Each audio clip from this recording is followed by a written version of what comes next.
Quel actif performe le mieux en période d'hyperinflation? À en croire pas mal de monde, l'or ne souffrirait d'aucun concurrent dans ce type d'environnement macroéconomique. La réalité est loin d'être aussi caricaturale. Il ne faut jamais sous-estimer les actions.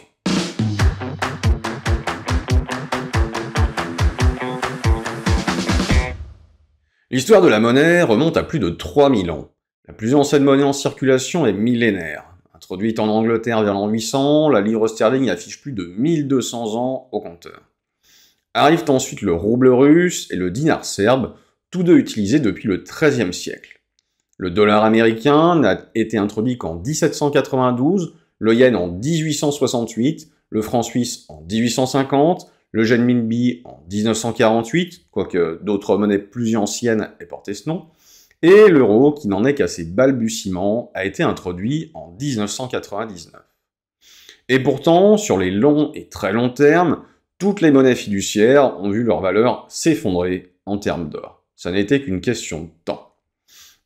Il faut également évoquer ces devises qui n'ont pas survécu aux politiques menées par les autorités publiques et qui ont rejoint le cimetière des monnaies fiduciaires. On se souvient du Mark et du Reichsmark, mais il y a aussi toutes les autres. Qu'il s'agisse de monnaies fiduciaires encore vivantes ou non, le constat global est le même. Français, Allemands, Britanniques, Japonais ou Américains, si vos ancêtres vous ont transmis, d'héritage en héritage, sans unité monétaire du début du siècle dernier, alors il ne vous reste aujourd'hui même pas de quoi prendre un caddie à Intermarché. C'est la fameuse loi des reins de la monnaie, vous connaissez. Mais alors, pourquoi les monnaies disparaissent-elles? L'histoire nous apprend que 3 causes peuvent envoyer une monnaie au cimetière. La première, c'est l'invasion du pays émetteur par une puissance étrangère qui impose sa propre monnaie.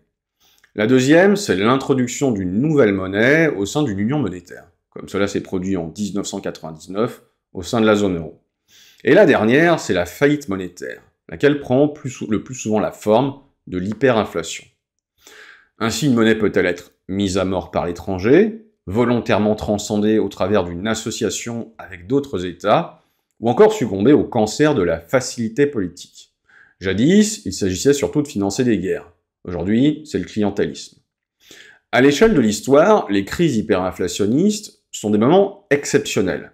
La plupart du temps, l'intelligence humaine a le dessus sur la folie humaine, d'où la surperformance incontestable des actions par rapport à l'or sur le long terme. Cependant, on compte tout de même un certain nombre de signes noirs sur le lac de l'histoire monétaire. Alors, comment est-ce qu'on définit l'hyperinflation? Je passerai sur l'historique de l'évolution de la définition pour n'en retenir qu'une seule, celle de Steve Hanke et Nicholas Cruz, qui ont affiné la définition initiale de Philip Kagan. Pour eux, l'hyperinflation, c'est ce phénomène qui débute le mois précédant celui où la hausse mensuelle des prix dépasse 50% pendant au moins 30 jours consécutifs, et qui se termine le mois précédent celui où la hausse mensuelle des prix tombe en deçà de ce niveau, et reste en deçà pendant au moins un an. Alors, dit comme ça, il n'est pas forcément évident de se rendre compte de ce que ça veut dire. Il serait sans doute plus parlant de dire qu'avec un taux d'inflation mensuel de 50%, on arrive à 12 975% d'inflation par an.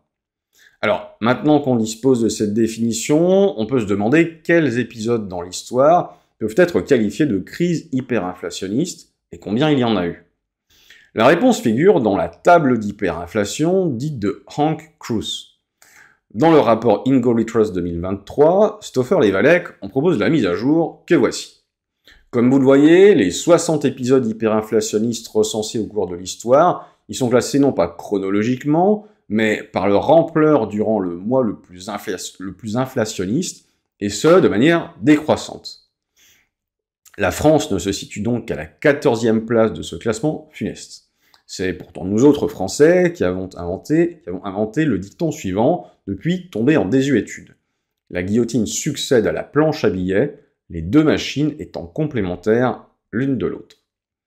Alors, je ne vais pas m'appesantir sur les mécanismes économico-financiers et psychologiques qui conduisent à l'hyperinflation, je renvoie ceux que ça intéresse aux 2 billets que j'ai écrits à ce sujet pour le blog L'Or et l'Argent. On va donc en venir à notre question de départ, à savoir quel actif performe le mieux en période d'hyperinflation.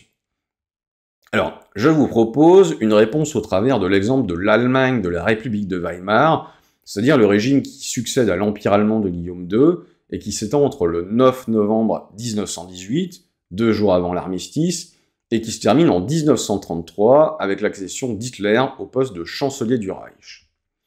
En 2 mots, l'histoire de la monnaie allemande sous la République de Weimar, c'est un recours à la planche à billets pour financer un endettement public gargantuesque dont le résultat final a été l'hyperinflation, la perte de confiance dans le marque-papier à partir de juin 1921, sa faillite et l'émergence d'une nouvelle monnaie en novembre 1923, le Rentenmark.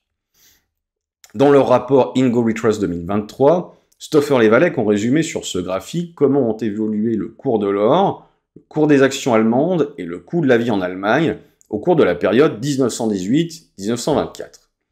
Comme le relèvent les deux Autrichiens, l'évolution de l'indice des actions allemandes dans les années 1920 est tristement célèbre. Il est passé d'environ 100 au début de l'année 1918 à 26 890 milliards à la fin de 1923. Cependant, sur l'ensemble de la période, l'or a fini devant les actions en termes de performance. Il faut néanmoins distinguer 2 sous-périodes. Stoffer et Walek détaillent que, mesuré par rapport à l'or, l'indice des actions allemandes a perdu de la valeur en termes réels pendant la période précédant l'hyperinflation, ainsi que pendant sa phase initiale, jusqu'à l'automne 1922, comme en témoigne la baisse de la courbe en pointillé doré entre 1918 et l'automne 1922, et n'a augmenté à nouveau qu'au cours de la destruction hyperinflationniste du marque-papier, comme en témoigne la hausse de la courbe en pointillé doré à partir de l'automne 1922. Alors, que retenir de tout cela? Eh bien, tout d'abord que dans l'Allemagne de Weimar, tant l'or que les actions ont protégé les épargnants face à l'hyperinflation, chacune de ces classes d'actifs ayant eu sa sous-période de prédilection. Cela n'a évidemment pas été le cas des obligations et des liquidités. Ensuite, durant les épisodes d'hyperinflation, le résultat des courses, c'est une redistribution des richesses au sein de la société. Des pauvres, qui détiennent essentiellement du cash, vers les riches, qui ont fait la bascule vers l'or et les actions. Alors, bien sûr, les performances passées ne préjugent pas des performances futures, mais par le passé, l'or et les actions se sont révélés les 2 meilleures assurances patrimoniales face à une inflation en roue libre. À quelques nuances près, j'aurais tiré la même conclusion si je vous avais parlé de la France pendant la Seconde Guerre mondiale. Reste la question de savoir si une crise hyperinflationniste est possible à notre époque. Et ça, c'est un autre sujet, pour une autre vidéo. À bientôt!